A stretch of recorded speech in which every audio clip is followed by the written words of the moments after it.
시청자 여러분 안녕하십니까? 올해 초 미국의 조 바이든 행정부 출범 이후 한반도 평화 프로세스 재가동에 대한 기대감이 높아지고 있습니다. 남북미 간에 멈췄던 대화의 분위기를 다시 조성하는 노력이 느껴지고 있는데요. 여기에 문재인 대통령이 해외 순방 외교에서 교황의 북한 방문 문제를 언급함에 따라 북한 교회에 대한 관심도 높아지고 있습니다. 현재 북한에는 사제가 한 명도 없고 신자 수도 정확히 알려지지 않고 있습니다. 그러나 1988년 조선 가톨릭교협회가 결성되었고 그해 10월에는 300석 규모의 평양 장충성당이 건립됐습니다. 현재 북한에 상주하는 사제는 없지만 소수의 승려와 목사 그리고 동방정교회의 신부는 있는 것으로 전해지고 있습니다. 평양에 있는 가톨릭 신자 외교관과 가족들의 신앙생활이 어떻게 이루어지고 있는지도 궁금할 따름입니다. 해방 전후 북한에는 연길교구를 비롯해 교구 4개, 주교 3명, 사제 90명, 그리고 신자 5만 7천여 명이 있었던 것으로 알려져 있습니다. 그러나 한국 천주교회 교계지도에 따르면 현재 북한 지역의 교구는 평양교구와 함흥교구, 그리고 덕원 자치수도원구가 있습니다. 평양교구장 서리는 서울대교구장 염수정 추기경이, 함흥교구장 서리는 김주영 춘천교구장이 맡고 있습니다. 또 덕원 자치수도원구 교구장 서리는 성 베네딕토 외관수도원장인 박현동 아빠스가 맡고 있습니다.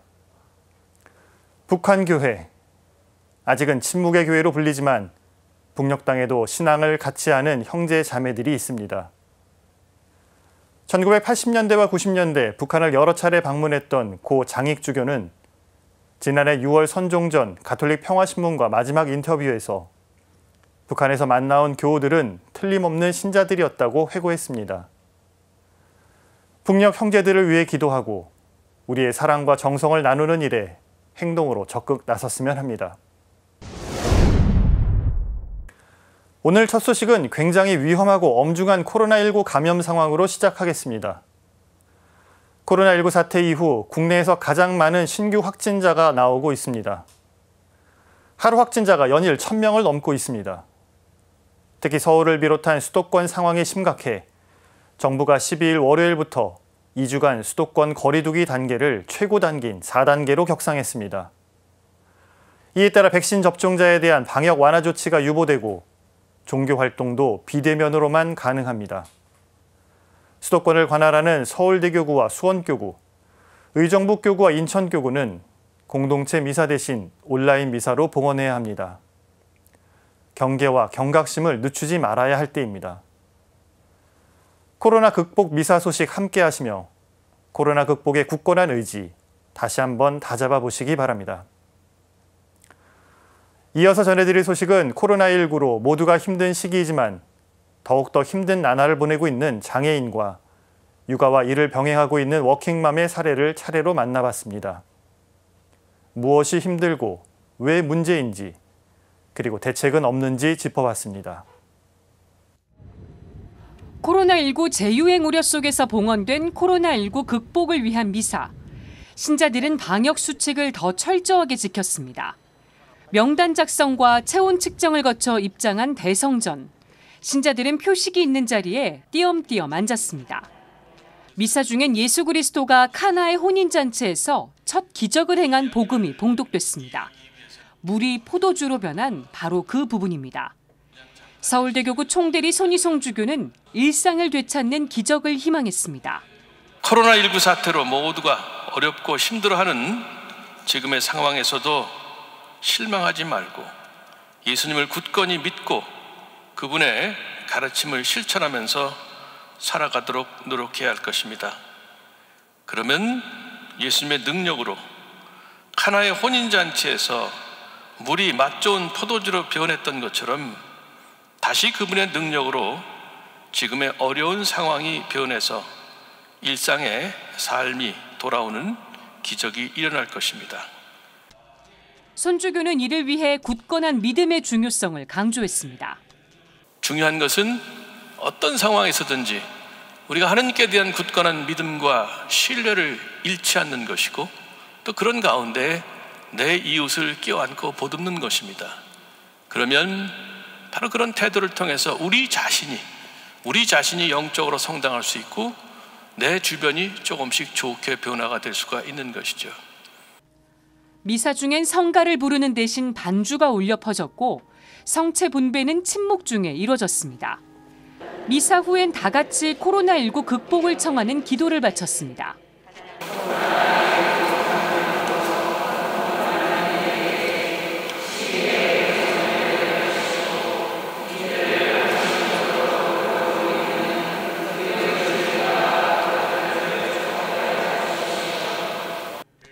신자들은 코로나19 종식을 간절히 염원했습니다.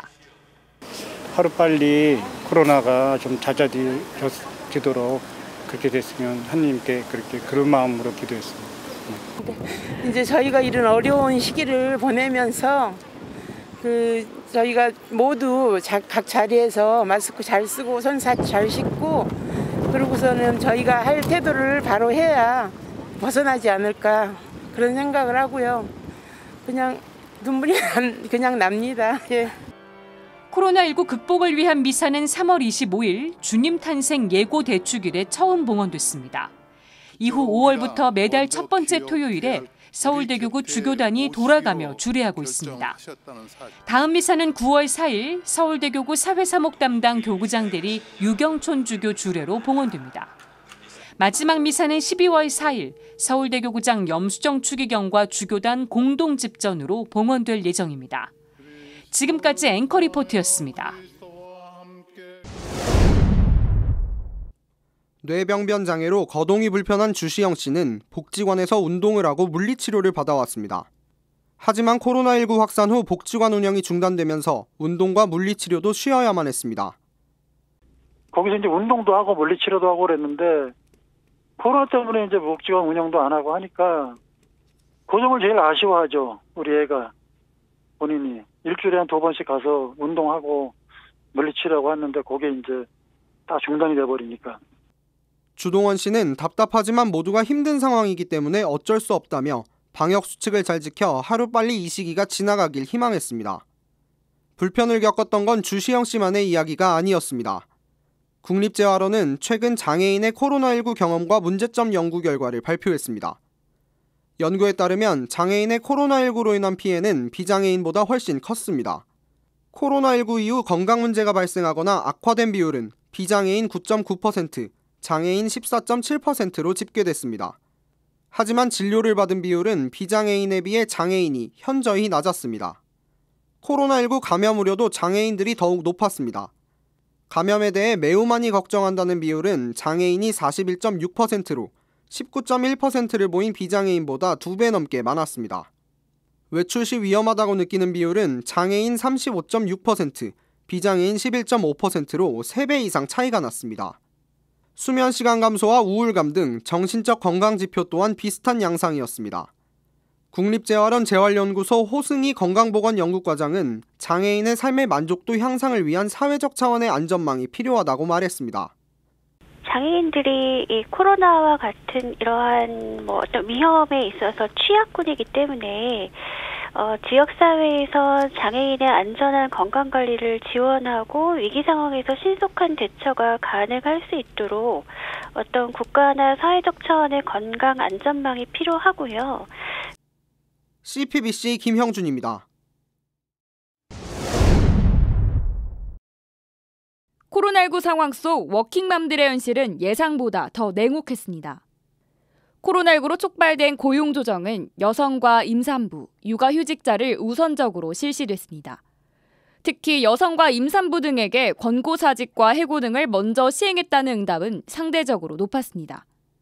이는 경영 상황이 악화된 사업장에서 성차별적인 고용조정이 이뤄졌음을 의미합니다. 고용조정뿐 아니라 초등학생 이하 자녀가 있는 여성의 약 80%는 코로나19로 인한 자녀 돌봄 부담이 증가한 것으로 드러났습니다. 그럼에도 워킹맘의 약 60%는 배우자의 돌봄 참여가 이전과 같다고 응답해 코로나19 시기 초등학생 이하 자녀를 둔 여성에게 일과 돌봄 이중 부담이 심화됐음을 알 수 있습니다. 코로나19로 인한 퇴직 경험이 있는 워킹맘 가운데 약 절반은 배우자나 가족으로부터 자녀 돌봄으로 일을 그만둘 것을 권유받기도 했습니다. 우리 사회에서는 여전히 엄마가 자녀를 직접 돌보는 것이 이상적이라고 여기고 있는 것으로 나타났습니다. 한국여성정책연구원 이동선 부연구위원은 자녀 돌봄에 대한 사회적 인식을 개선해야 한다고 강조했습니다. 코로나 시기는 이러한 여성에게 강요된 이상적 양육자 역할이 가장 극명하게 드러났던 시기를 할 수 있습니다. 가장 바뀌어야 할 부분으로 자녀 돌봄을 여성의 일로만 여기는 사회적 인식을 해소해야 한다는 것입니다. 일과 자녀 돌봄이라는 이중 부담을 안고 살아가는 워킹맘들은 약 70%가 퇴직을 고려한 경험을 갖고 있었습니다. 경력 단절 여성을 스타트업과 연결시키는 플랫폼 운영사 김미진 대표는 여성들이 일할 수 있는 유연한 근무 환경의 중요성을 강조했습니다. 우리가 만들어야 하는 어떤 환경들은 단지 아이를 돌봐주고 육아를 도와주는 것이 아니라 이를테면 재택근무랄지 단시간 탄력근무랄지 그런 것들을 많이 함으로써 정말 일을 할 수 있게끔 해주는 것이다 라고 저는 생각하고 있고. CPBC 김정호입니다. 박지원 국가정보원장이 정부 당국자로는 처음으로 프란치스코 교황의 평양 방문을 추진하고 있다고 밝혔습니다. 주요 내용 소개해드립니다. 이어서 대북 제재로 어려워진 북한에 대한 인도적 지원 문제를 짚어봤습니다. 북한은 지금 대북 제재에다 코로나19 그리고 자연재해까지 겹쳐 삼중의 어려움을 겪고 있는데요. 하지만 제재가 엄격해서 주사바늘 하나조차 지원이 어려운 상황입니다. 대북 인도적 지원의 물꼬를 틀 수 있을지 알아봤습니다. 광주대교구 산정동 순교자 기념성당에서 봉헌된 준태성전 지정기념미사. 이날 미사는 교구장 김윤중 대주교가 주례하고 주한 교황대사 알프레드 슈에레브 대주교와 김영록 전남지사 등 신자 200여 명이 참석했습니다. 미사 참석자 가운데에선 목포에서 삼선 의원을 지낸 박지원 국가정보원장도 있었습니다. 축사에 나선 박 원장은 느닷없이 프란체스코 교황의 평양 방문 추진 사실을 공개했습니다. 현직 외교안보 관계자가 교황 방북에 대한 기대감 표명을 넘어 직접적으로 추진 사실을 언급한 건 이례적입니다. 박 원장은 교황께서 평양을 방문하도록 요청하기 위해 이 자리에 왔다며 교황께서 반드시 평양을 방문해 한반도에 평화를 가져올 수 있도록 기도해달라고 말했습니다. 제가 오늘 여기 온 것은 김희중 대주교님과 슈에레브 교황청 대사님과 제가 함께 교황님의 평양 방문을 추진하고 있습니다. 여러분들이 많이 기도해 주셨습니다. 교황님께서 반드시 평양을 방문해서 우리 한반도에 평화를 가져오도록 기도해 주시기 바랍니다. 프란체스코 교황의 방북이 처음 언급된 건 지난 2018년 10월. 교황청을 방문한 문재인 대통령은 교황에게 김정은 북한 국무위원장의 방북 초청 의사를 전달했습니다. 교황은 초청장을 주면 무조건 응답을 줄 것이라고 호응했습니다. 문 대통령은 지난 5월 한미정상회담과 지난달 오스트리아 국빈 방문 때도 연이어 교황 방북을 언급하며 기대감을 표하기도 했습니다. 교회 안팎에서도 교황 방북을 기대케 하는 목소리가 높아지고 있습니다. 교황청 성직자성 장관 유웅식 대주교는 지난달 열린 기자회견에서 교황의 방북을 적극적으로 주선하겠다는 의지를 밝혔습니다. 또 200만 전 주 교황청 한국대사는 조 바이든 미국 대통령의 재임 기간에 방북이 성사될 가능성이 높다는 전망을 내놓기도 했습니다. CPBC 장현민입니다. 국제사회의 대북 제재가 본격화된 건 2016년입니다.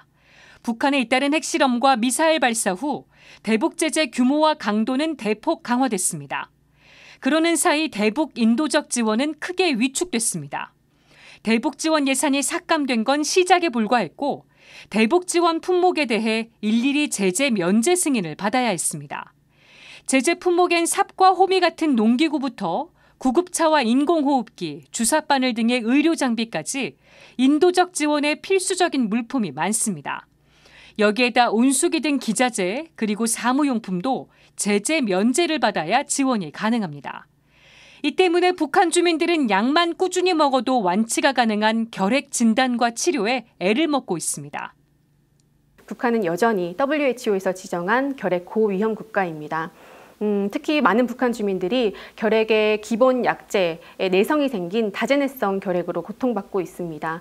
따라서 근본적인 결핵 해결을 위해서는 의약품 지원뿐만 아니라 조기 진단을 위한 진엑스퍼트와 엑스레이와 같은 의료 장비와 또 관련 보건의료 인력들의 역량 강화를 할 수 있는 역량 강화 프로그램 제공 등 종합적인 지원이 필요로 하는 실정입니다. 특히 산모와 신생아와 관련된 의료기기에 대한 제재 면제 지연은 사망률 증가로 이어지고 있습니다.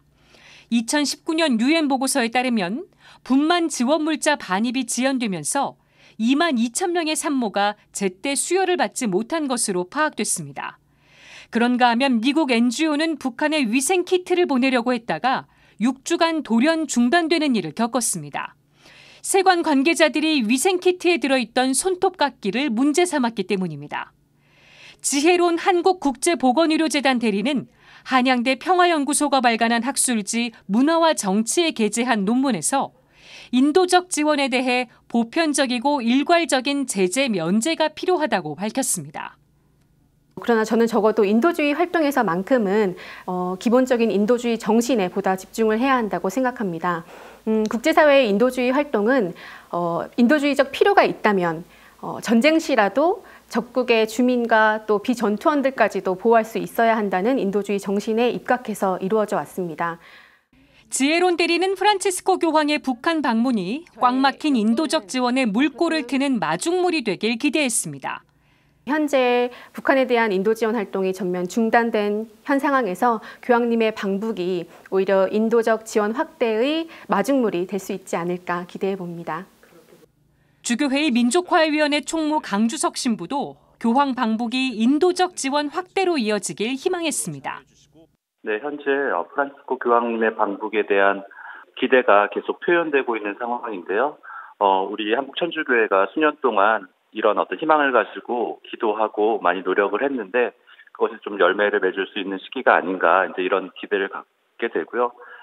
교황님의 어떤 방북이 북한에 있는 주민들의 삶을 개선시키는 데 도움이 되지 않을까 이런 생각이 듭니다. 지금까지 앵커 리포트였습니다. 교황청 성직자성 장관으로 임명된 유흥식 대주교가 CPBC와 특별 대담을 가졌습니다. 유 대주교는 프란치스코 교황으로부터 장관직을 제안받은 순간과 장관으로서의 포부 등을 진솔하게 털어놨습니다. 특별 대담 주요 내용 소개해드립니다. 이어서 결장 협착증 수술을 받은 프란치스코 교황의 건강 소식을 전해드립니다. 전신 마취로 진행된 매우 큰 수술이었는데요. 교황은 식사 후에 신문을 볼 정도로 순조롭게 회복하고 있으며 곧 일상 업무를 재개할 것으로 전해졌습니다. 교황님의 건강 상황 전해드리겠습니다. 한국인으로는 처음으로 교황청 성직자성 장관에 임명된 유흥식 대주교. 유 대주교는 지난 4월 프란치스코 교황으로부터 교황청 성직자성 장관직을 제안받은 순간을 아직도 생생히 기억합니다. 히틀러의 추경 후임으로 장관으로 임명하려고 생각합니다 하고 좀 단호하게 이렇게 말씀을 하셨어요. 그래서 저도 좀 놀랐죠. 벌써 제 눈에는 눈물이 조금 이제 고이는 듯하고 교황께서 저한테 차근차근 저를 똑바로 바라보시면서 말씀을 하셨고 제안을 하셨고 중요성을 말씀하셨기 때문에 저로서는 당황했지만 그 뒤에 시간을 가지고 기도하고 숙고한 후에 이해하는 대답을 드렸습니다. 유 대주교가 성직자성 장관에 임명될 수 있었던 건 유 대주교가 친교회 사제로 사목해왔기 때문이라는 평가가 나옵니다. 프란치스코 교황은 유 대주교에게 장관직을 제안하면서 친교의 중요성을 거듭 당부했습니다. 저 그냥 단순한 주교고 교구민들하고 신자들하고 주교님들하고 그냥 이렇게 했더니 교황이 뭐라고 교황 주교님 그거야 그게 교황청이 필요해 그러시면서 특별히 조금 교황청 분위기가 훨씬 더 형제적이고 또 친교적이고 함께하는 그런 교회였으면 좋겠는데 어떤 경직된 모습들이 나타나고 이런 것들에 대해서 어떤 말씀을 하셨어요. 그래서 제가 그때 교황님 그거라면 제가 하겠습니다. 이제 그랬더니 교황님이 좋아하셨어요.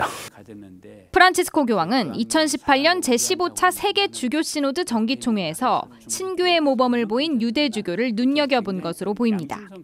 유대주교는 특유의 친화력으로 시노드에 특별 초청된 중국 주교들의 마음을 열었습니다. 교황청에서도 중국인 주교님을 초청해놓고 어떻게 대화하는데 어떻게 맞이는 조금 어려워하는데 제가 직접 그들과 이제 같은 언어권이고 그분들하고 뭐 바깥 대략 음식점에 초대도 하고 또 선물도 주고 하면서 정말 딱 그 형님, 제가 형님이라고 그래서 정말 가깝게 지냈어요. 그러니까 그때 교황청에서 중국주교 했는데 라자르 주교가 중국주를 이렇게 잘 대해준다고 그랬죠. 유대주교의 교황청 장관 임명 후 프란치스코 교황의 방북 가능성에 관심이 쏠리고 있습니다. 유대주교는 교황 방북을 이뤄낼 수 있는 좋은 때가 왔다면서 가톨릭 코드로 통하는 한미 외교에 기대감을 나타냈습니다. 교황님 방북을 위해서 하루도 기도를 빼는 적이 없거든요. 그래서 어떻든 바이든 대통령이 됐을 때 가톨릭 신자고 때는 아주 굉장히 좋은 때가 왔다고 느꼈어요. 왜냐하면 문재인 대통령도 평화의 한반도 어떤 그 남북 화해를 위해서는 명확한 그 아주 소명의 의식을 가지고 계시고 교황청 성직자성은 전 세계 사제와 부제, 신학생들의 생활과 업무를 담당하는 부서입니다. 유대주교는 성직자성 장관으로서 사제들이 기쁘게 살고 공동체에 봉사할 수 있도록 노력하겠다고 밝혔습니다. 전통적으로 신학교를 방문했을 적에 가장 많이 걸리는 그런 그 성화는 제자들이 발을 씻어주신 예수님 모습이죠. 그렇기 때문에 정말 사제가 공동체에 봉사하도록 불림을 받기 때문에 그 제자들의 발을 씻어주는 사제의 모습 굉장히 중요하죠. 뭐 아무리 강조해도 지나치지 않습니다. 교황님을 대신해서 그 사제들이 또 신학생들이 사제들이 훨씬 더 기쁘게 이렇게 삶을 살 수 있도록 도움을 줘야 되고. 프란치스코 교황은 유대주교에게 한국 사제들이 세계 곳곳에서 봉사하길 기대한다는 뜻을 전했습니다. 유대주교도 한국 교회가 보편 교회로 나아가는 계기가 되길 희망했습니다. 제가 한 걸 계기로 해서 더 많은 사제, 더 많은 주교님, 더 많은 장관하고 등등 해서 어떤 보편 교회와 한국 교회 훨씬 더 깊이 들어가서 봉사는 그런 기회가 됐으면 좋겠고 저도 그런 역할을 하도록 노력하겠다는 말씀을 드립니다. 유흥식 대주교의 삶과 신앙, 교황청 성직자성 장관 임명에 관한 이야기는 CPBC TV 특별대담을 통해 방송될 예정입니다. CPBC 전은지입니다. 지금까지 교황청 신임. 프란치스코 교황이 결장 협착증 수술을 받고 입원한 로마 제멜리 종합병원입니다. 교황은 지난 4일 주일 3종 기도가 끝난 뒤 병원으로 향했습니다. 예정돼 있었던 결장 협착증 수술을 받기 위해서였습니다. 결장 협착증은 결장이 좁아지는 증세로 주로 고령층에게 나타나는 대장 질환입니다. 이 때문에 교황은 주기적으로 복통을 겪었던 것으로 전해졌습니다. 수술은 전신 마취를 한 채로 진행됐고 약 3시간 동안 이어졌습니다.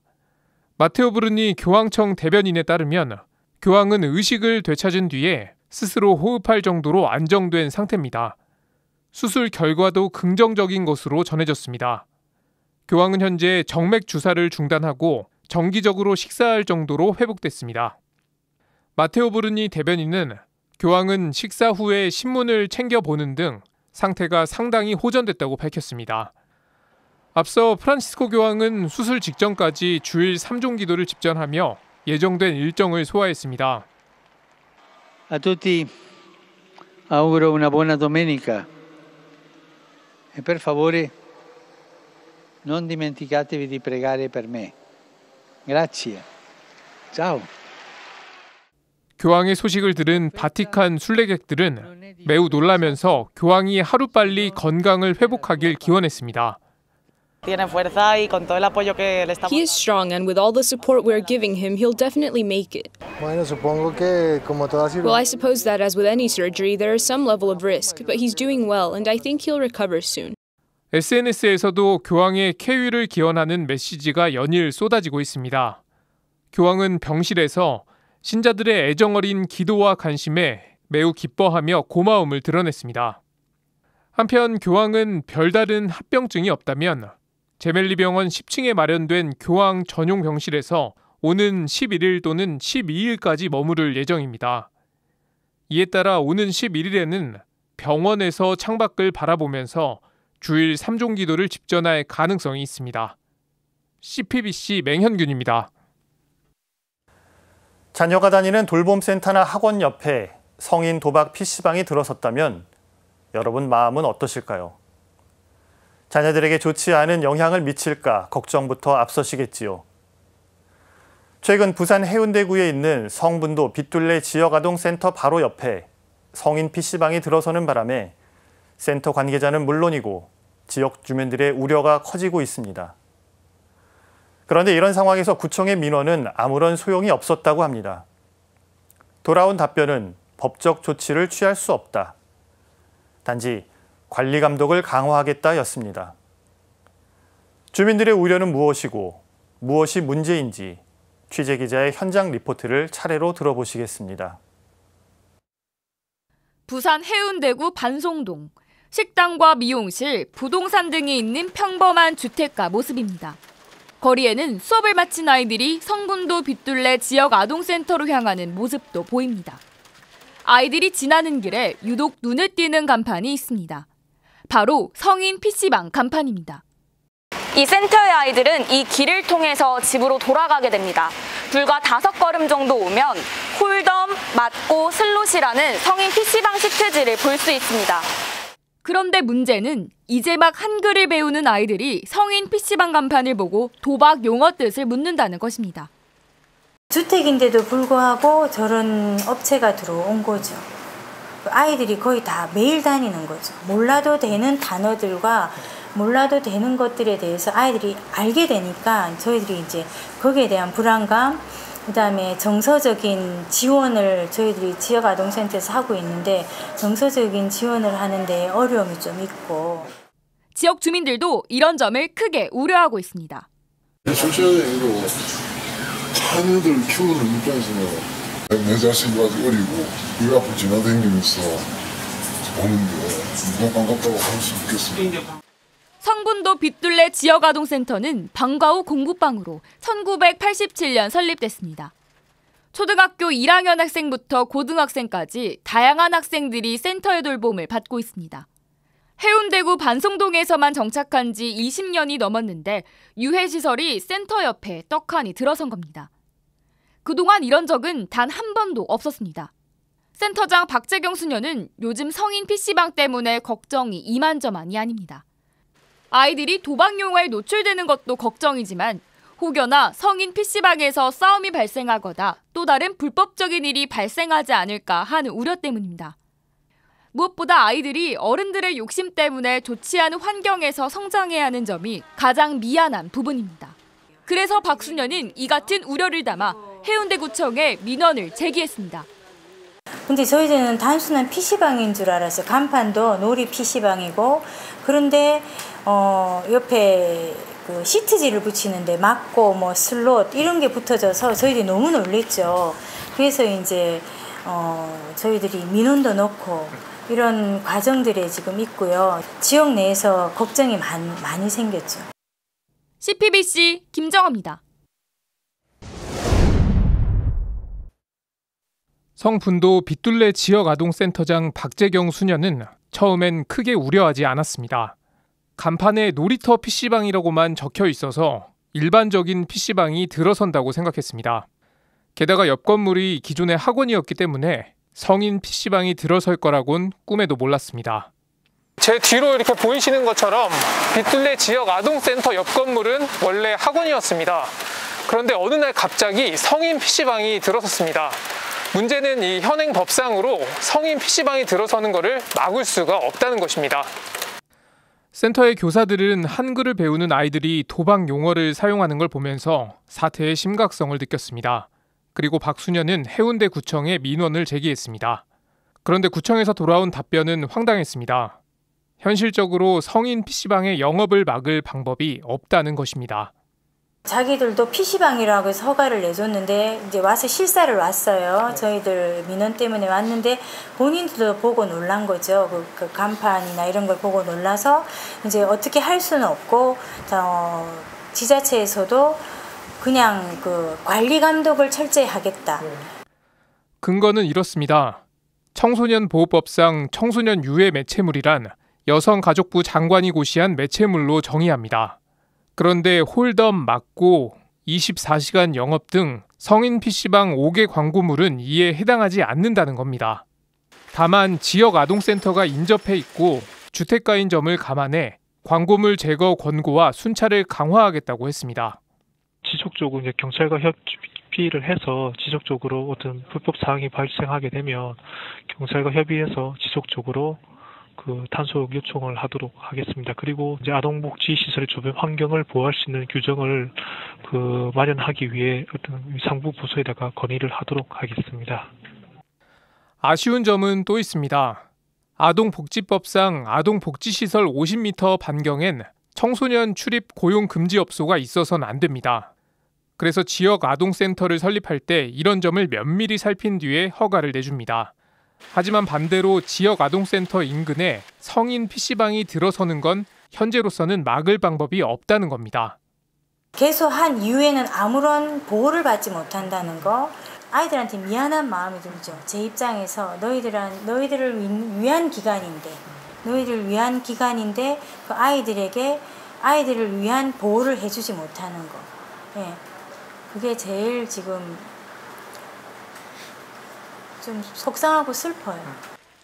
빗둘레 지역 아동센터의 아이들은 오늘도 선생님을 만나기 위해, 반가운 친구를 만나기 위해 성인 PC방 앞을 오갈 수밖에 없습니다. CPBC 맹현균입니다. 누구에게나 한결같이 사랑을 실천한다는 건 말처럼 쉬운 일이 아닙니다. 성당에선 사랑을 말하면서 성당을 나서면 차별과 혐오에 더욱 익숙하지는 않은지 우리 스스로를 돌아보게 되는데요. 예전에 미국에선 그리스도교 학교들이 흑인의 입학을 금지한 일도 있었다 합니다. 종교계의 성찰을 촉구하는 포럼에 기자가 다녀왔습니다. 차별과 혐오 없는 평등한 세상을 바라는 그리스도인들이 뭉쳤습니다. 천주교와 개신교 인권단체들이 기획한 연속 포럼, 세상을 바꾸는 여름입니다. 이번 포럼은 지난달 28일 첫 포럼을 연 것을 시작으로 모두 8주에 걸쳐 진행됩니다. 서울 낙원상가 청어람홀에서 진행된 포럼엔 일부 인원만 현장에 참석한 상태에서 유튜브 생중계를 하는 방식으로 진행됐습니다. 첫 발제는 책 선량한 차별주의자로 유명한 김지혜 교수가 맡았습니다. 김 교수는 종교적 신념으로 차별해도 되는가를 주제로 과거 종교계가 잘못된 믿음으로 차별에 동참한 사례를 소개했습니다. 김 교수는 대표적인 사례로 미국 그리스도교 학교들이 흑인들의 입학을 금지하거나 인종 간 결혼을 금지하는 등 인종차별에 동참한 일을 제시했습니다. 김 교수는 이어 종교를 통한 다원주의 진작 가능성을 제시하며 종교계의 성찰을 강조했습니다.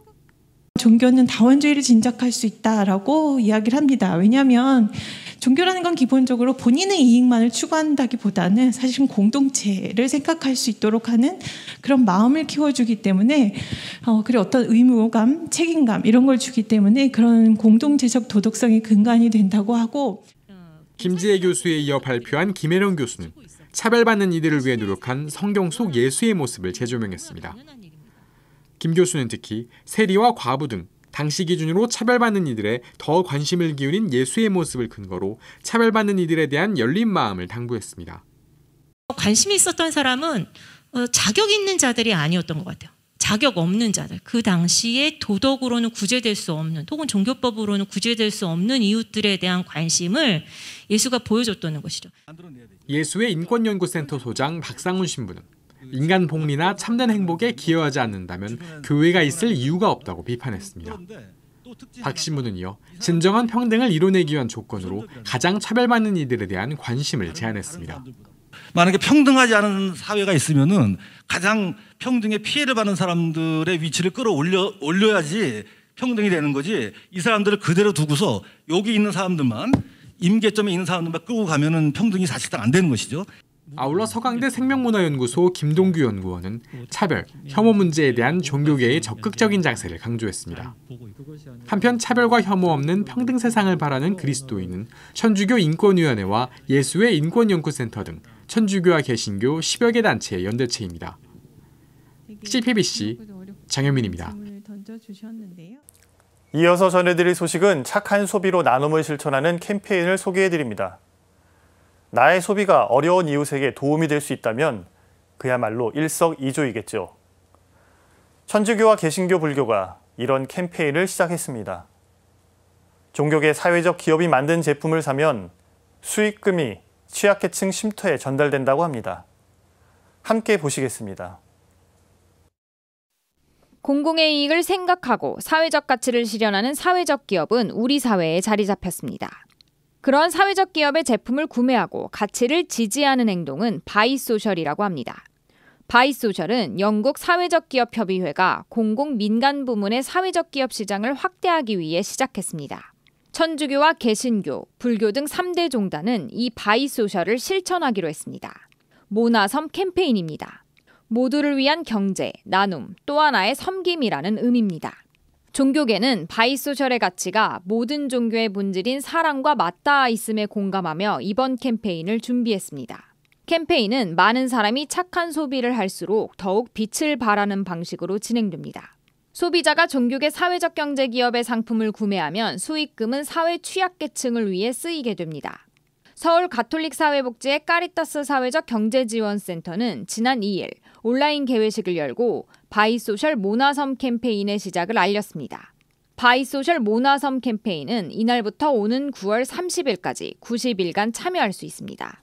온라인으로는 이스토어 36.5, 오프라인으로는 공감마켓정에서 구매할 수 있습니다. 모든 수익금은 재단법인 바보의 나눔을 통해 종단별 취약계층 쉼터로 전달됩니다. 서울대교구 사회사목 담당 교구장 대리 유경촌 주교는 이번 캠페인이 사회적 약자들은 물론 사회적 경제 기업에도 도움이 될 수 있길 바란다고 말했습니다. 그 기금은 특별히 그 사회적인 약자, 노숙인이라든가 또 학대 피해 아동들의 쉼터, 또 쪽방에 이렇게 어렵게 살아가시는 분들을 위해서 이렇게 전달될 예정입니다. 아무쪼록 그 신자 여러분들이 이 바이소셜 모나섬 캠페인을 통해서 사회적 경제 기업들도 조금이라도 어떤 실질적인 도움을 받을 수 있는. 한편 올해 사회적 경제와 함께하는 종교계 공동행사는 오는 10월 7일 주교자 명동대성당 코스트홀에서 열릴 예정입니다. CPBC 전은지입니다.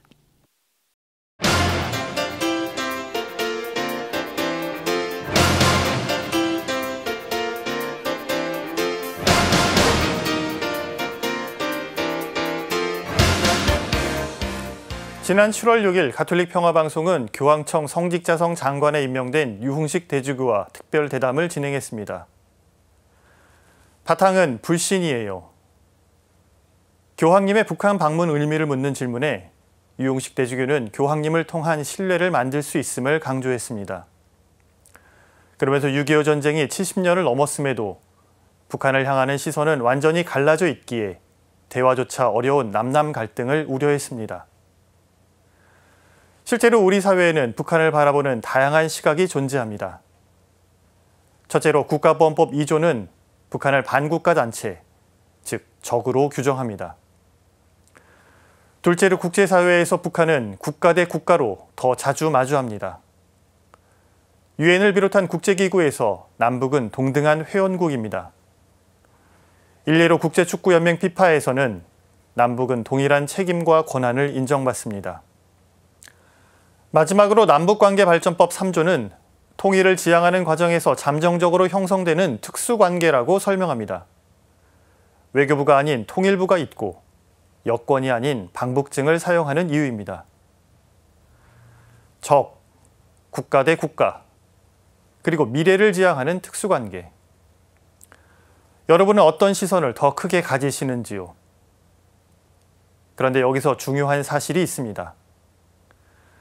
상대를 향한 시선은 역설적이게도 내가 누구인지를 규정한다는 것입니다. 상대를 적으로 보면 미움과 증오를 품게 됩니다. 국가 대 국가라면 사안에 따라 경쟁이나 협력을 선택해야 합니다.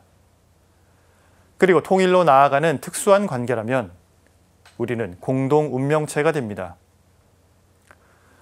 결국 이 애매한 삼중의 관계 속에서 우리의 행동은 더 많은 사람들이 동의하는 쪽으로 정해질 것입니다. 그러나 우리의 선택지에 적대심만큼은 들어있지 않기를 바랍니다. 칼이 서로 만나면 부딪힐 수밖에 없지만 사람이 서로 만나면 부딪힐 수도 있고 또 대화를 할 수도 있습니다. 적대감은 필연적으로 전쟁을 일으키지만 대화하려는 노력은 그보다 더 다양한 가능성을 만들 수 있습니다. 이런 의미에서 이제 남남 갈등을 줄이고 교황님의 방북을 성사시키기 위해 노력하면 좋겠습니다. 오늘 사제의 눈은 남남 갈등, 북한을 바라보는 세 가지 시선입니다. 교황님 방북을 바라며 기도하는 모든 이에게 오늘도 평화를 빕니다.